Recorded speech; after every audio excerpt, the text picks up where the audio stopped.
자, 인생을 살다 보게 되면 원치 않은 위기를 만날 때가 참 많이 있죠.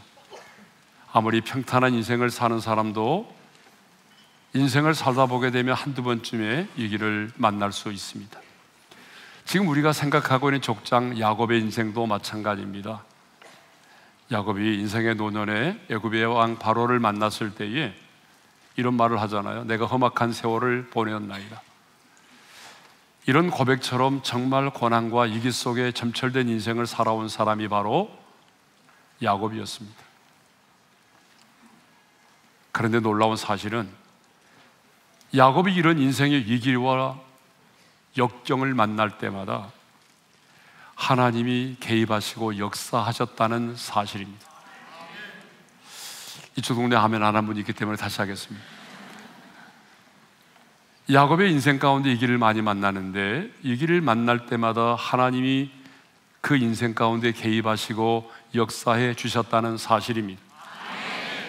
자, 첫째로 야곱의 첫 번째 위기는요, 형 예서의 낯을 피하여 도망을 갈 때입니다.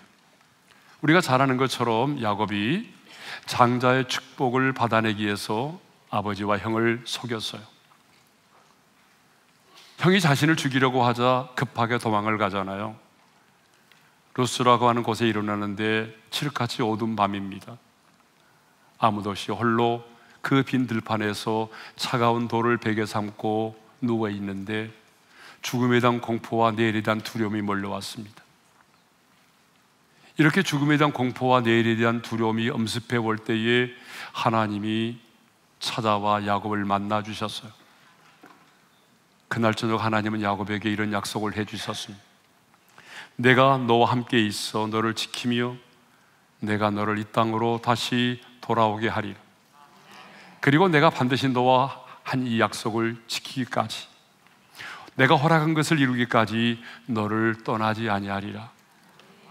이렇게 하나님은 야곱의 인생 가운데 개입해 주셨습니다. 두 번째 위기가 어느 때냐 그러면 애삼촌 라반이 야곱을 추격해 올 때입니다. 자, 야곱은요 그동안 20년 동안 애삼촌 라반의 집에 머무르면서 결혼도 하고 자식을 낳고 살았어요. 근데 고향으로 돌아오게 되는데, 근데 어떻게 돌아옵니까? 애삼촌 몰래 자신의 가족들과 가축대를 거느리고 야반 도주를 하게 되죠. 이 사실을 알게 된 애삼촌 라반이 복수의 마음을 품었어요. 분노의 마음을 품었습니다. 네가 나를 배신하고 내 딸들과 가축을 데리고 도망을 쳐. 그래서 분한 마음을 품고 추격을 해왔어요. 그런데 또 하나님이 개입하셨어요. 그날 밤에 애삼촌 라반이 꿈을 꿨는데 그 꿈에 하나님이 이렇게 말씀을 하셨어요. 읽겠습니다. 다 같이요. 너는 삼가 야곱에게 선악간에 말하지 말라. 야곱을 만나거든 선악간에 말하지 말라는 말은 무슨 말인가 하면은 어떤 말로든지 위협하거나 또한 꼬드기거나 해치게 하지 말라.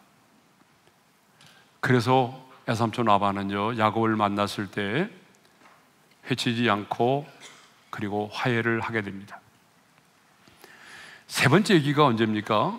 이제 가족들과 함께 가나안 땅으로 들어올 때였습니다.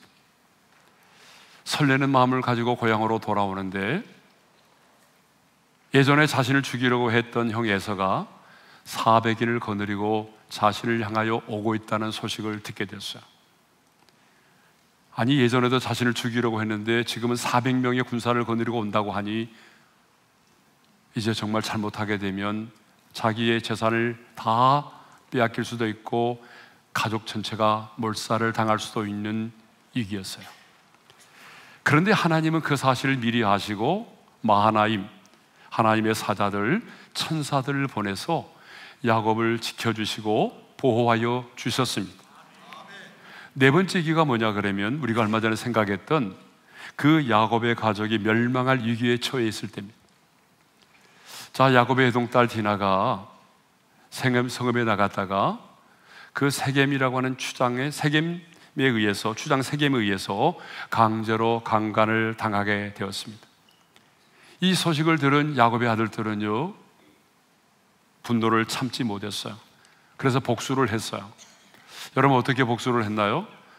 그들로 하여금 남자들이 할례를 받도록 했어요. 그래서 세겜 족속의 모든 남자들이 할례를 받고 고통 중에 있을 때에 시몬과 레위가 칼을 차고 들어가서 그 고통 중에 있는 세겜 족속의 남자들을 죽였어요. 그리고 재산을 약탈했어요. 그런데 이 복수를 인하여 야곱과 그 가족이 주변의 이방 족속들에게 복수를 당하여 이제는 멸망을 당할 수밖에 없는 위기 가운데 빠지게 된 거죠. 그래서 창세기 34장 30절에 보게 되면 이런 말씀이 있어요. 읽겠습니다. 시작. 그들이 모여 나를 치고 나를 죽이리니 그러면 나와 내 집이 멸망하리라. 자, 이렇게 이제 야곱의 가족이 멸망을 당할 위기 가운데 빠져 있을 때, 그런데 하나님은 그날 또 야곱에게 찾아오셔서 말씀을 하셨습니다. 자, 이렇게 하나님은 야곱이 인생의 위기를 만날 때마다 외면하지 않으시고 그 인생 가운데 개입하시고 역사해 주셨습니다. 그러면 야곱의 인생만 그러느냐? 아니에요. 여러분, 성경을 보세요. 믿음의 조상 아브라함도 마찬가지 아니에요? 인생의 위기를 만날 때마다 하나님이 개입하시고 역사하셨어요. 예.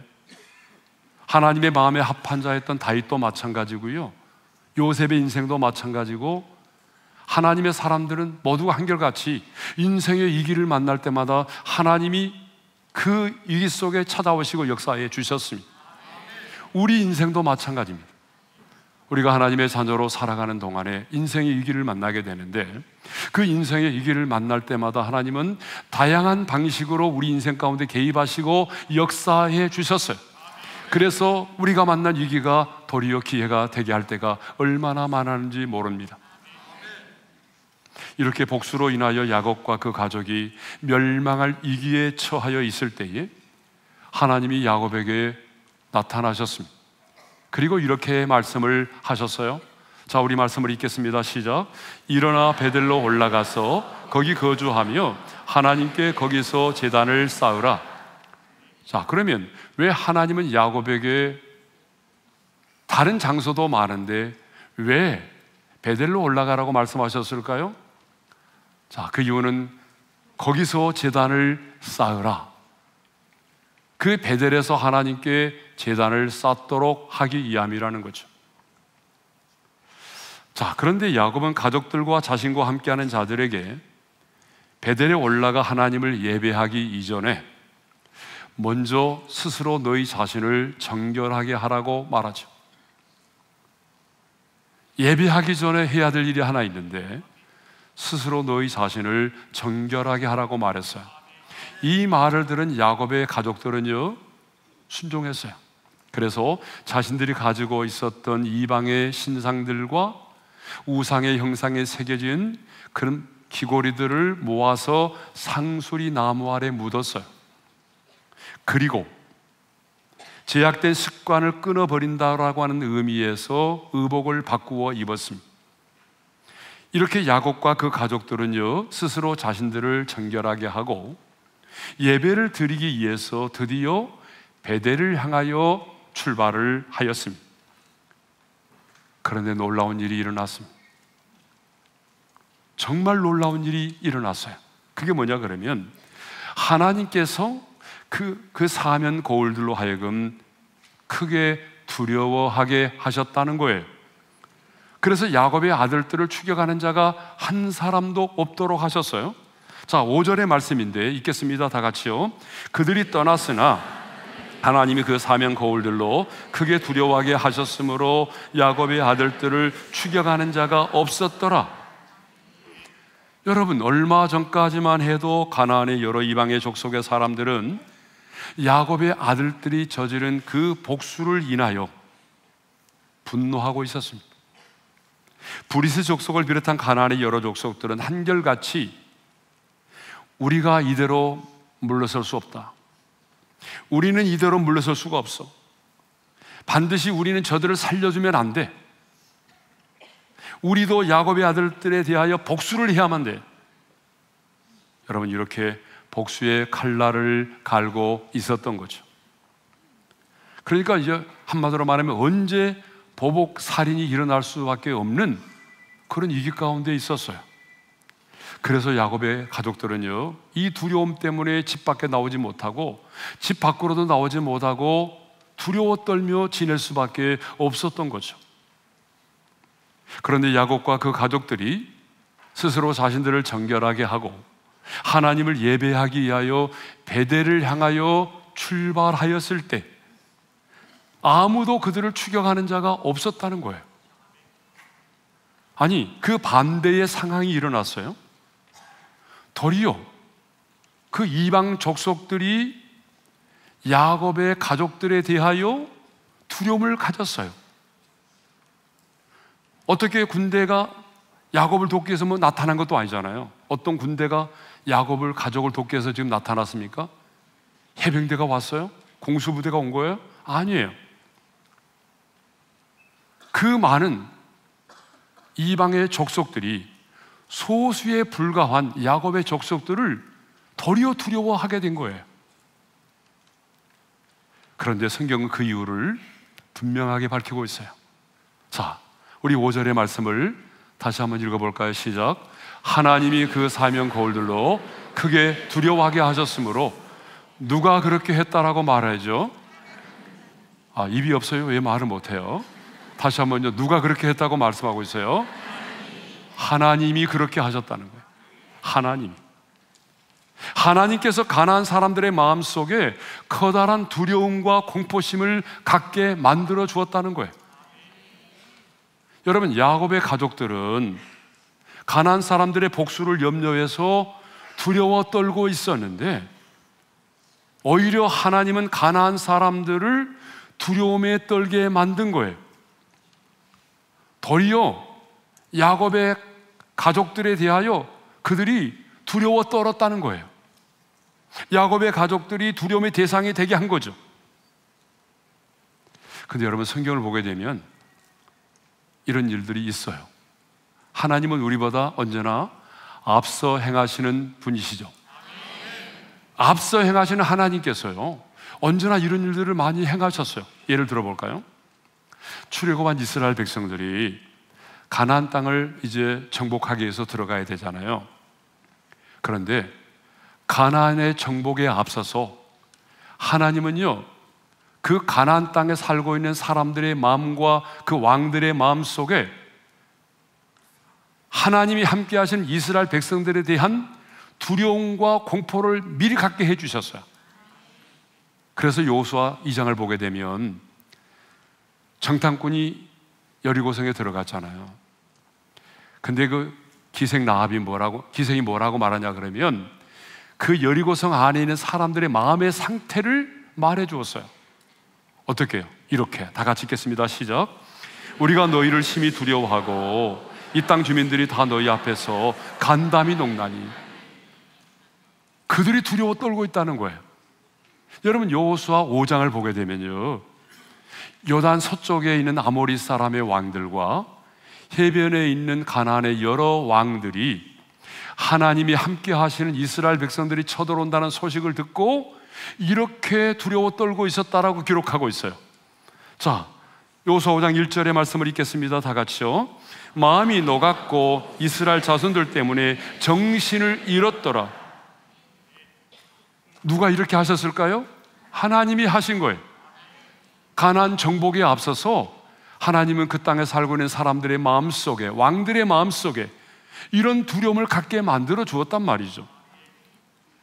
얼마나 이스라엘 백성들을 두려워했으면 마음이 녹았고 정신을 잃었다고 말하겠어요. 그런데 정말 안타까운 것은 우리가 다 이렇게 알고 있는 것처럼 이스라엘 백성들이에요. 하나님은 앞서 가시면서 그들의 마음속에 이미 두려움을 갖게 주었는데 이스라엘 백성들은요, 싸워보지도 않고 도전도 해보지도 않고 그들 보기에 스스로 우리는 메뚜기와 같다라고 말하고 우리는 그 땅을 치하지 못한다, 능히 올라가서 이기지 못하리라면서 하나님을 원망했다는 거예요. 싸워보지도 않고 하나님이 이미 앞서 행하시며 그들의 마음속에 이런 엄청난 두려움까지 갖게 만들어 주었는데,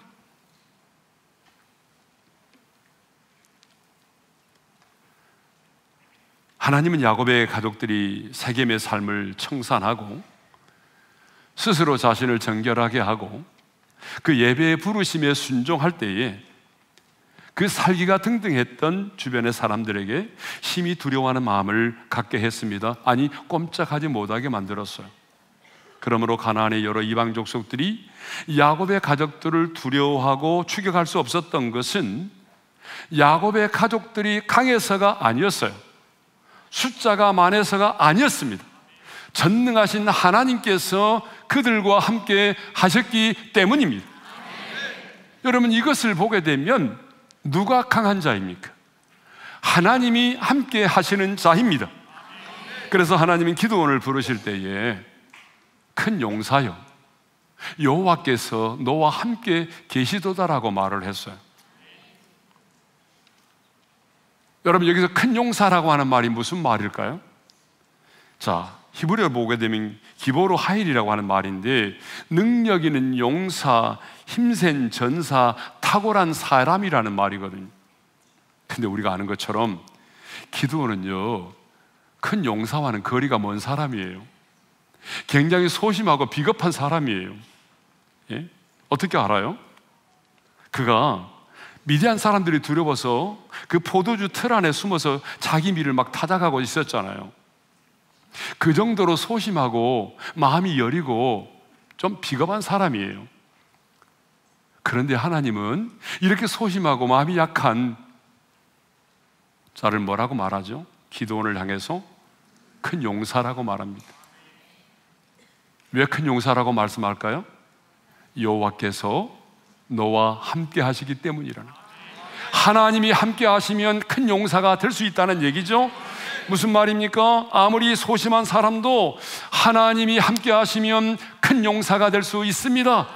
아무리 나약한 사람도 임마누엘의 하나님이 함께 하시면 사탄의 경관진을 무너뜨릴 수 있는 강한 용사가 될 수 있어요. 아무리 미약한 사람도 하나님이 함께 하시면 세상이 감당할 수 없는 사람이 되는 것입니다. 이렇게 하나님이 함께 하심으로 큰 용사가 되었던 기드온은요, 300명의 용사로 미디안의 13만 5천 명을 물리쳤어요. 자, 이것을 보게 되면 누가 강한 자예요? 많이 배운 사람이 강한 자예요? 권력 있는 자가 강한 자예요? 돈 많은 사람이 강한 자예요? 아니에요. 하나님의 눈에는 하나님이 함께 하시는 자입니다. 그래서 신명기 28장 7절을 보게 되면 우리가 너무나도 잘 아는 이런 말씀이 있어요. 읽겠어요? 시작. 그들이 한 길로 너를 치러 들어왔으나 내 앞에서 7길로 도망하리라. 그렇습니다. 하나님이 함께 하시면 적군들은요, 한 길로 쳐들어왔지만 패하여 7길로 떠날 수밖에 없다는 사실입니다. 왜 하나님께서 가나안의 사람들로 크게 두려워하여 야곱의 가족들을 공격하지 못하도록 하셨을까요? 그것은 그들이 자신이 안주했던 세겜의 성읍을 떠나고 스스로 자신들을 정결하게 하고 하나님을 예배하는 그 예배의 부르심에 순종했기 때문입니다. 자, 사랑하는 성도 여러분, 혹시 여러분 위기 가운데 빠져 있어요? 자, 인생을 살다 보게 되면 위기를 만날 때가 있다고 그랬잖아요. 혹시 여러분의 가정과 여러분의 자녀와 일터가 누군가로부터 공격을 받고 있지는 않으세요? 전혀 공격을 받지 않는 것처럼, 위기가 없는 것처럼 앉아있으니까 좀 내가 이상한데 좀 반응이라도 보여보세요. 살다 보게 되면 위기를 만날 수도 있고 누군가로부터 내가 공격을 받을 수도 있어요. 네. 그런데 여러분, 그때 하나님의 사람인 우리는 어떻게 해야 돼요? 복수하려고 하지 마세요. 복수하려고 하면 안 돼요. 복수하려고 하기보다는 여러분들이 안주하고 있는 세겜의 석음을 떠나야 돼요. 그리고 스스로 자신을 정결하게 해야 됩니다. 여러분 자신의 마음에 있는 탐욕을 묻어야 돼요. 일생활의 습관을 끊어버려야 돼요. 그리고 예배의 자리로 나가야 합니다. 예배의 자리로 나가서 온전히 그 하나님을 예배할 때 살아계신 하나님이 여러분의 인생의 방패가 되어주십니다. 살아 역사하시는 하나님이 여러분보다 앞서 행하시며 여러분을 위하여 싸워주심으로 여러분의 원수와 대적마귀가 도리어 여러분들 앞에 무릎을 꿇고 두려워하는 그런 역사들이 일어나게 되는 것입니다. 그러므로 이제 더 이상 여러분 세겜에 안주하지 마십시오. 그 번영된 삶에 안주하지 마십시오. 스스로 여러분을 정결케 하시고 예배의 부르심에 순종하시기를 바랍니다. 자, 마침내 야곱과 함께한 모든 사람들이 이제 베델에 도착을 했습니다. 참 여기까지 오느라고 수고 많았어요. 네, 저도 마찬가지입니다. 자, 6절의 말씀을 읽겠어요. 다 같이요. 야곱과 그와 함께한 모든 사람이 가나안 땅 루스 곧 베델에 이르고. 자, 그러면 베델에 도착한 야곱과 함께한 그 일행이 아까도 나눴지만 가장 먼저 무엇을 했어요? 자, 우리 7절의 말씀을 읽어볼까요? 시작. 그가 거기서 제단을 쌓고 그것을 엘베델이라고 불렀으니 이는 그의 형의 낯을 피할 때에 하나님이 거기서 그에게 나타나셨음이더라. 자, 야곱과 그의 함께 했던 일행들은요, 베델에 이르자마자 떡 만들어서 주변에게 떡 돌리는 것이 아니라 가장 먼저 무너졌던 그 돌 기둥을 세우고 기름을 붓고 제단을 쌓았어요. 여러분, 제단을 쌓았다라고 하는 말은 오늘 우리의 말로 말하면 예배를 드렸다는 말이죠. 가장 먼저 예배를 드렸어요. 근데 여러분, 그때의 이 야곱의 심정이 어떠했을까요? 30년 전 자신이 하나님을 만났던 그 자리, 30년 전 하나님을 처음으로 인격적으로 만났던 그 자리, 하나님이 찾아와서 자신에게 음성을 들려주시고 약속해 주셨던 그 자리, 하나님의 임재가 있던 그 자리, 자신이 하나님 앞에 내가 이렇게 살겠습니다라고 서원했던 그 자리에서 다시 무너진 돌단을 쌓고 예배를 드릴 때, 그때 예배를 드리는 야곱의 심정이 어떠했겠어요? 성경이 기록되지 않았지만 다른 사람은 몰라도 야곱은 눈물과 콧물을 쏟으면서 그런 감동과 감격 속에서 예배를 드렸을 거예요. 여러분, 우리도 그런 경우가 있잖아요. 사우디와 같은 그런 나라, 예배를 드릴 수 없는 그런 나라에서 오랫동안 출장 가서 또 일을 하다가 다시 본국으로 돌아와 오랜만에 모교회에서 예배를 드릴 때 여러분, 그 감동이 다르잖아요. 오랫동안 병상에 누워서 투병 생활을 하다가 건강을 회복해서 다시 주님의 존전에 나와서 하나님을 예배할 때의 그 감동은 남다르잖아요.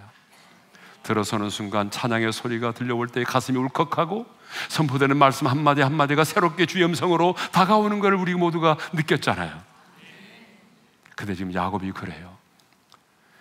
30년 전에 하나님이 자신을 만나 주셨던 그 자리, 하나님의 임재가 있던 그 자리, 그곳에서 하나님을 예배하는 야곱의 심정이 어떠했을까요? 이것을 보게 되면 30년 만에 야곱의 가정이 드디어 베델이 되었습니다. 여러분, 베델이 무슨 뜻이죠? 하나님의 집이라는 뜻이에요. 그러니까 야곱의 가정이 비로소 베델, 하나님의 집이 된 것입니다. 자, 하나님은 저와 여러분의 가정이 이 시대의 베델이 되기를 원하십니다. 하나님의 집이 되기를 원하십니다.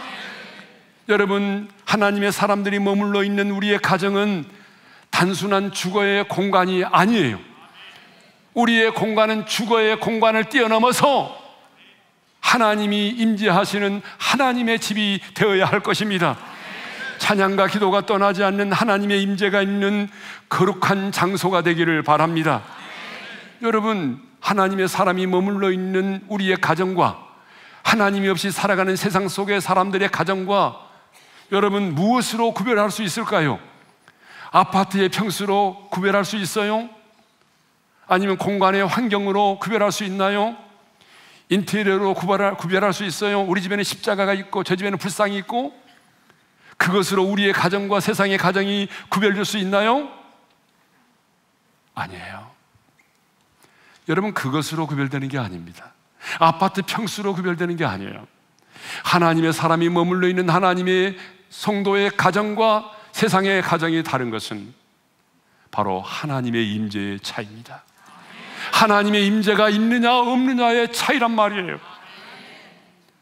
저는 목사이기 때문에 신방을 많이 갔잖아요. 신방을 딱 가면 첫 순간에 알아볼 수 있어요. 교패가 붙어 있다고 해서 하나님의 임재가 있는 게 아니에요. 어떤 가정에 들어서는 순간부터 우리는 하나님의 임재를 경험하기 시작합니다. 그런데 어떤 가정은 아무리 찬양을 해도 기도가 잡히질 않아요. 하나님의 임재가 없는 가정들이 있어요. 저는 우리 성도들의 가정이 세상 사람들 눈에는 초라하게 보일지라도, 여러분의 살고 있는 주거의 공간이 작은 평수라 할지라도 하나님의 임재가 있는 베델이 되기를 소망합니다. 여러분의 가정이 꼭 베델이 되어야만 하는 것입니다. 야곱과 그와 함께하는 모든 사람들이 베델에 이르러서 거기서 제단을 쌓았어요. 그런데 야곱은요, 그건 이름을 베델이라고 말하지 않고 엘 베델이라고 불렀어요. 자, 7절 상반절의 말씀을 우리 한번 읽겠습니다. 다 같이요. 그가 거기서 제단을 쌓고 그것을 엘 베델이라고 불렀으니,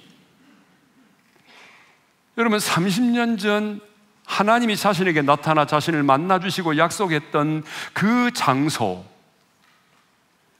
야곱은 베델이라고 불렀어요. 하나님이 여기도 계시는구나. 아니, 하나님이 여기도 계시네? 그래서 깨닫고 자기가 베고 있던 그 돌을 기둥으로 세우고 기름을 붓고 베델이라고 불렀어요. 그런데 30년 만에 다시 돌아와서 하나님을 예배했던 그 장소를 이번에는 베델이 아니라 뭐라고 불렀어요?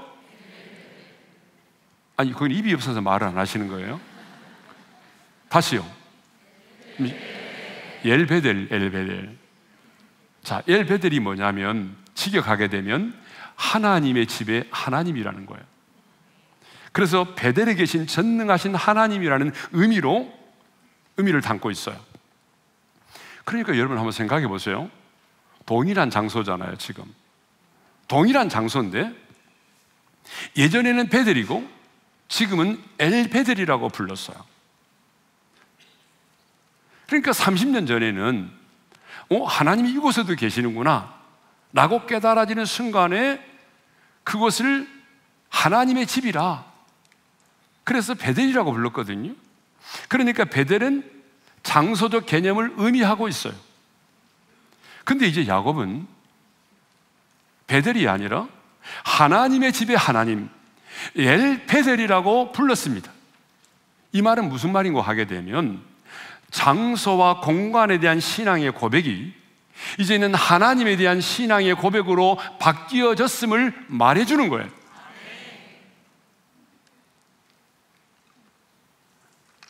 이제 야곱은 장소와 공간에 초점을 맞추는 것이 아니라 자신의 인생 가운데 함께 하신 그 하나님에게 집중하고 그 하나님에게 초점을 맞추고 있는 것입니다. 그리고 그 하나님을 찬양하고 그 하나님을 예배하고 있는 것입니다. 여러분, 하나님의 집, 하나님의 성전, 제단 다 중요하죠. 그런데 정말 중요한 것은요, 하나님이십니다. 아무리 성전이 웅장하고 아름다워도 그곳에 주님이 계시지 않으신다면 의미가 없어요. 아무리 수천 명의 사람들이 화려한 예배를 드려도 하나님이 임재하지 않으시고 그 예배를 받으시지 않으신다면 그 화려한 예배는 아무 의미가 없는 거예요. 우리가 부르는 찬양 중에 마음의 예배라고 하는 그런 찬양이 있어요. 거기 이런 가사가 있잖아요. 화려한 음악보다, 뜻없는 열정보다 중심을 원하시죠. 주님께 드리는 마음의 예배, 주님을 향한 노래, 중심 잃은 예배 내려놓고 이제 나 돌아와 주님만 예배해요. 주님께 드리는 예배는 화려한 음악이나 뜻없는 열정이 아니라 주님을 원한, 주님을 위한, 주님을 향한 예배이어야 한다는 것입니다. 여러분, 예배의 중심은 바로 주님이십니다. 그런데 야곱은 지금까지 그렇게 하지 못했어요. 야곱은 하나님이 내게 주신 축복에만 관심을 갖고 있었어요. 하나님이 내게 주신 자녀들, 하나님이 내게 주신 그 물질의 축복, 거기에 관심을 갖고 있었어요. 별로 그것을 이루시고 행하시고 주시는 하나님에 대해서는 관심이 없었어요. 꼭 어린아이들과 같습니다.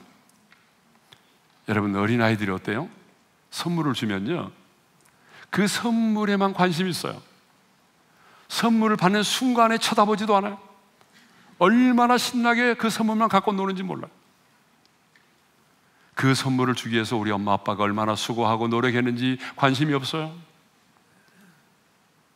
제 손자가요, 바닷속의 생물들을 너무 좋아해가지고 제가 이번에 선물하기 위해서 일부러 또 시간 내서 교보문고 갔습니다. 그래가지고 뭐 범고래, 뭐 바다고래, 뭐 온갖 바다 생물과 관련된 책들을 사고 또 범고래도 사가지고 보냈어요. 근데 그 아이가 알까요? 할아버지의 마음을 몰라요. 우리 할아버지가 이걸 사기 위해서 교보문고까지 걸어갔다, 시간을 허비해서 또 찾아보고, 이런 건 몰라요. 어린아이들의 특징이에요. 야곱이 지금까지 그랬어요. 하나님이 내게 주신 축복에만 관심이 있었어요.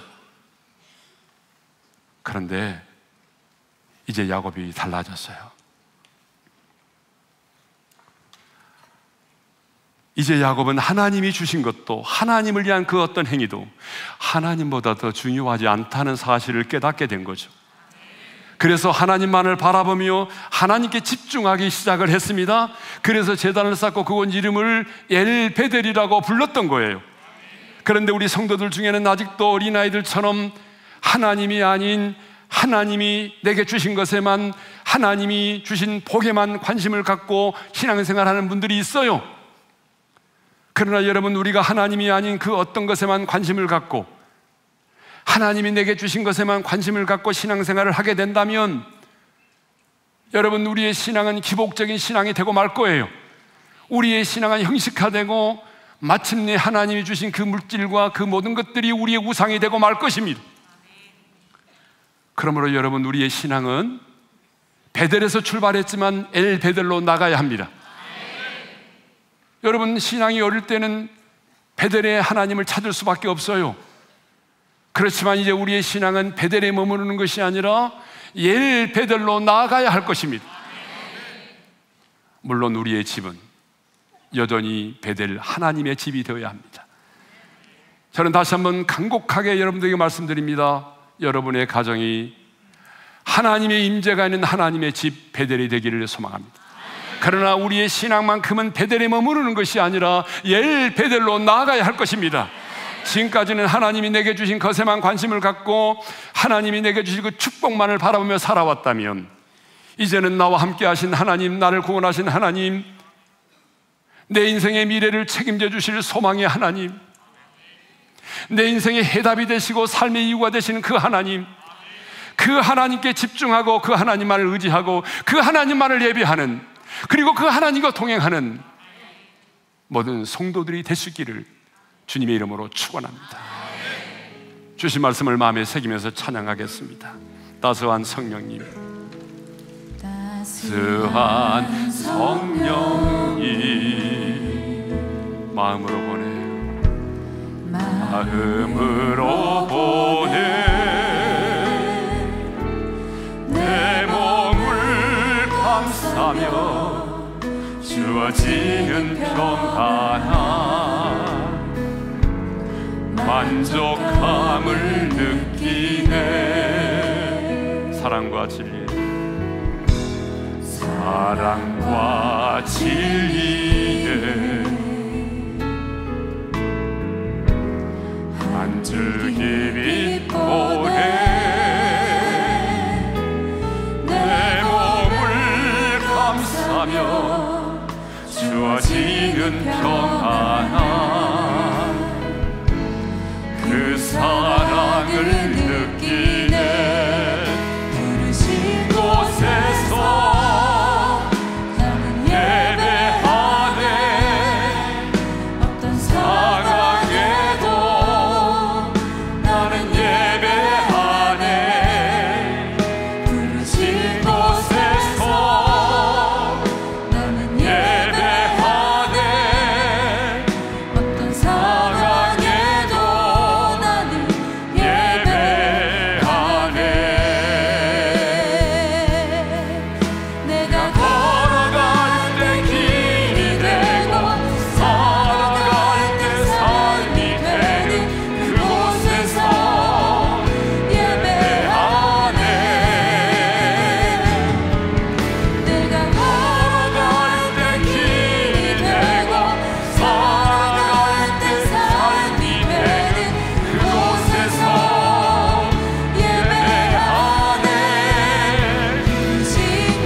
말씀 마음에 새기면서 기도하겠습니다. 여러분, 혹시 우리 중에 이 길을 만난 분이 계세요? 여러분의 가정과 자녀와 남편과 여러분의 일터가 누군가로부터 공격을 받고 있지는 않으세요? 그래서 억울하고 분하고 두렵고 잠 못 이루는 분이 계세요? 주님의 음성을 들으세요. 복수하려고 하지 마세요. 복수하는 게 아니에요. 여러분이 안주하고 있는 세겜을 떠나셔야 돼요. 그리고 스스로 정결케 하셔야 돼요. 여러분의 마음의 탐심과 우상들을 땅에 묻고 일생활의 습관을 끊어버리고 예배의 자리로 나가야 합니다. 그때 하나님을 예배하면, 온전히 하나님을 예배하면 살아계신 하나님이 우리의 방패가 되어주시고 우리보다 앞서 행하여 싸워주실 것입니다. 하나님은 저와 여러분의 가정이 하나님의 임재가 있는 베델이 되기를 원합니다. 하나님, 우리의 가정의 평수가 작고 초라해 보여도 하나님의 임재가 있는 베델이 되게 하여 주옵소서. 나의 신앙이 베델에 머무르지 말고 엘 베델이 되게 하여 주옵소서. 하나님이 주신 축복에만 관심을 갖지 말게 하시고, 나를 구원하신 하나님, 내 삶의 이유가 되신 하나님, 그 하나님만 집중하고 그 하나님만 예배하고 그 하나님과 동행하게 도와주십시오. 주신 말씀을 붙들고 주여 한번 외치고 기도합니다. 주여! 할렐루야. 우리 아버지 하나님 감사합니다. 오늘 우리 성도들 가운데 인생의 이 길을 만난 하나님의 사람들이 있습니다. 하나님, 우리의 가정이, 우리의 일터가, 우리의 자녀들이, 사랑하는 남편이 누군가로부터 공격을 받고 있지는 않습니다. 오늘 이 길을 만나고 공격을 받고 있다고 한다면 복수하려고 하는 마음을 제하여 주시옵소서. 하나님, 내가 안주하고 있는 세겜을 떠나게 하시고 하나님이 내 자신을 스스로 정결케 하기를 원합니다. 내 마음의 우상을 타파하게 하시고 일생활의 습관을 끊어버리게 도와주시고 하나님을 예배하는 예배의 자리로 나가게 하셔서 온전히 하나님을 예배할 수 있도록 도와주셔서, 그리할 때 하나님께서 우리의 방패가 되어주십니다. 하나님께서 우리보다 앞서 행하시며 우리를 위하여 싸워주실 것을 믿습니다. 하나님, 그 하나님의 이런 역사를 우리의 눈으로 목도하게 도와주십시오. 하나님 아버지, 간절히 원하는 것은 우리의 가정이 베델이 되게 하여 주옵소서. 하나님, 사람들의 보기에는 너무나 작고 초라하게 보이는 우리의 가정일지라 하나님의 임재가 떠나지 않는 베델이 되게 하여 주옵소서. 하나님의 임재가 떠나지 않는 이 시대에 하나님의 집이 되게 하여 주옵소서. 우리의 신앙이 베델에 머무르지 말게 하시고 엘 베델로 나아가기를 원합니다. 그래서 이리 하신 하나님, 그 축복에만 관심을 갖는 것이 아니라 나를 구원하신 하나님, 나를 인도하시는 하나님, 임마누엘의 하나님, 그 하나님께만 소망을 두고 그 하나님만을 의지하며 그 하나님만을 찬양하며 하나님과 동행하는 우리 모두가 되게 하여 주옵소서. 하나님 아버지, 우리 중에 인생의 이 길을 만난 자가 있습니까? 누군가로부터 공격을 받고 있는 사람이 있습니까? 하나님, 복수하려고 하지 말게 하시고 내가 안주하고 있는 세겜의 성읍을 떠나게 하시고 스스로 내 자신을 정결케 하기를 원합니다. 내 마음속에 우상을 타파하게 하시고 옛생활의 생활을 끊어버리게 도와주셔서 온전히 하나님을 예배함으로 하나님이 내 인생의 방패가 되어주시고 하나님이 앞서 나가 싸워주시는 하나님의 은혜를 목도하게 도와주십시오. 하나님, 내 가정이 베델이 되기를 원합니다. 사람들 눈에는 작고 초라하게 보일지라도 하나님이 운행하시고 임재하시는 하나님의 집 베델이 되게 하여 주옵소서. 뿐만 아니라 우리의 신앙이 베델에 머무르는 것이 아니라 엘 베델이 되게 도와주셔서 하나님이 주신 축복에만 관심을 갖는 것이 아니라 나를 구원하신 하나님, 임마누엘의 하나님, 내 소망이 되신 하나님, 내 삶의 이유가 되신 그 하나님, 그 하나님만을 바라보게 하시고 그 하나님께 집중하게 하시고 그 하나님만을 예배할 수 있는 우리 모두가 되게 하여 주옵소서. 이제는 우리 주 예수 그리스도의 은혜와 하나님 아버지의 영원한 그 사랑하심과 성령님의 감동, 감화, 교통, 인도, 충만하심이 우리의 가정이 베델이 되기를 소망하고 나의 신앙이 베델이 아닌 엘 베델이 되기를 소망하는 모든 지체들 위해 이제로부터 영원토록 함께 하시기를 축원하옵나이다. 아멘.